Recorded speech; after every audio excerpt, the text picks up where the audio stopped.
জান্নাতে যেতে পারি। আল্লাহ বলবেন তাই ঠিক আছে, আমি চাইলাম দয়া দিয়ে জান্নাত দিব, তুমি চাইলে আমল দিয়ে ঢুকবা, ঠিক আছে, তোমার আমল আর আমার যে দয়া দুইটার একটু মাপ দেই, তোমার 500 বছরের ইবাদত এক পাল্লায় রাখো। আর আল্লাহ বললেন আমি যে দয়া করে এই দুনিয়ার নাজ নেয়ামত বিউটি সৌন্দর্য দেখার জন্য তোমার দুটা চোখ দিয়েছিলাম, দুটা নয় একটা চোখ আরেক পাল্লায় রাখো। রাখা হবে, দেখা যাবে ওই 500 বছরের ইবাদত হালকা হয়েছে আর মুহূর্তের মধ্যে আল্লাহর দেয়া একটা চোখের নেয়ামত ভারী হয়ে গিয়েছে।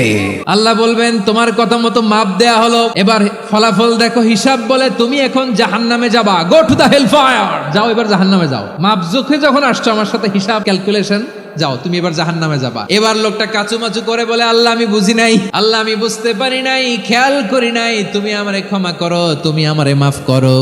ও আল্লাহ এবার আমি টের পেয়েছি, এবার আমি বুঝতে পেরেছি তোমার দয়া ছাড়া দুনিয়ায় কেউ জান্নাতে যেতে পারবে না, কেউ পারবে না। আল্লাহ বললেন ওরে গোলাম তুই তো কিছুই ছিলি না, অস্তিত্বহীনতা থেকে তোরে অস্তিত্বে আনলো কে?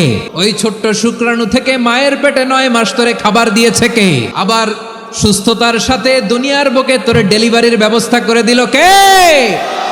আবার তোর মায়ের বুকের ভেতরে 2টা খাবারের লাইনের ব্যবস্থা করে দিল কে? আবার তোকে শৈশব পেরিয়ে কৈশোর, কৈশোর পেরিয়ে তারুণ্য, তারপরে যৌবন, এগুলো দান করলো কে? তার চেয়ে বড় কথা, পাহাড়ের মাঝখানে সাগরের মাঝখানে 500 বছর ইবাদত করার শক্তি তোর গায়ে দিয়েছে কে?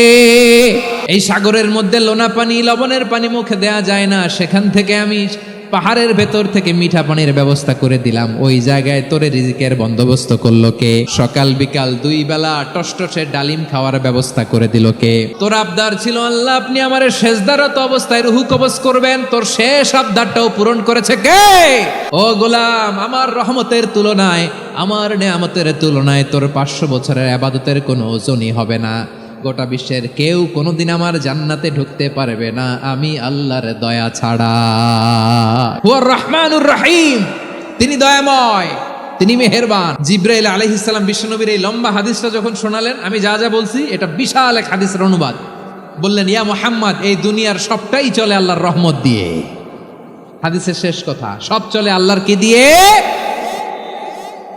তখন বিশ্বনবী সাহাবাদের বললেন ও সাহাবারা শোনো, আল্লাহর জান্নাতে কেউ কোনোদিন প্রবেশ করতে পারবে না তার রহমত ছাড়া।